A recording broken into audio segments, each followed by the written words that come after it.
తెలుగు తెరకి ఎప్పటికప్పుడు అందమైన కథానాయకులు పరిచయం అవుతూనే ఉంటారు. పదే పదే చూడాలనిపించేది, అదే పనిగా ఆలోచింపజేసేది అందమైతే ఆ జాబితాలో మనకి ఆషికా రంగనాథ్ కూడా కనిపిస్తుంది. కన్నడ నుంచి టాలీవుడ్ దిశగా అడుగులు వేసిన బ్యూటీలలో రీసెంట్గా ఆమె కూడా చేరిపోయింది.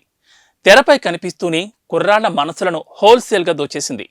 కళ్యాణ్ రామ్ హీరోగా చేసిన అమిగో సినిమాతో ఆమె తెలుగు తెరకి పరిచయం అయింది. ఆ సినిమాలో గ్లామర్ పరంగా మంచి మార్కులు కొట్టేసింది.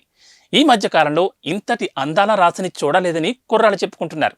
భాగ్యశ్రీ, దివ్యభారత్ తర్వాత ఆ స్థాయి నాజూకు హీరోయిన్ అనిపించుకుంది. చక్కని కనుముక్కు తీరు కలిగిన కథానాయికగా ఆమెను గురించి చెప్పుకోవచ్చు. ఇప్పుడు ఆషిక నాసామిరంగా సినిమాతో ఈ నెల 14న ప్రేక్షకుల ముందుకు వచ్చేస్తోంది. ఈ సినిమాలో ఆమె పాత్ర రొమాంటిక్ టచ్తో నడుస్తుంది. సింగారం, వయ్యారంతో పాటు కాస్త పల్లెటూరి మొరటుదనంతో కూడిన ఈ పాత్రలో ఆమెను చూడ్డానికి అంతా వెయిట్ చేస్తున్నారు. ఈ సినిమా హిట్ అయితే ఇక్కడ ఆమె బిజీ అయ్యే అవకాశాలు కూడా ఎక్కువ ఉన్నాయి. మిగతా హీరోయిన్స్ కి పోటీ ఇచ్చే అవకాశాలు కూడా కనిపిస్తున్నాయి.